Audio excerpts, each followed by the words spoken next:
I'm Devashmita and welcome to TITLI'S kitchen. Today's recipe is yummy, cheesy, mouth-melting cheese balls. We all like to have cheese balls in cafes, right? But today we'll show some simple, easy, quick steps so that you can easily prepare it at your home.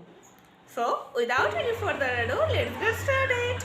But if you like the recipe, please hit the like button, do comments, and don't forget to subscribe my channel and press the bell icon, the ting ting ting, just next to subscribe button.